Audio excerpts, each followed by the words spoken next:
down the line. At last they saw Gordon's hill. Look out for trouble, James, warned his driver. We'll go fast and get them up before they know it. Don't let them stop you. So James went faster, and soon they were halfway up. I'm doing it, he panted. Will the top never come? Then, with a sudden jerk, it all came easier. I've done it, he puffed. Hooray! It's easy now. But his driver shut off steam. They've done it again. We've left our tail behind. Look. The last trucks were running backwards down the hill. The coupling had snapped.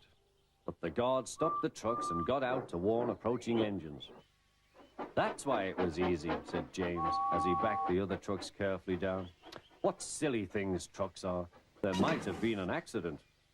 Shall I help you, James? Called Edward. No, thank you, answered James. I'll pull them myself.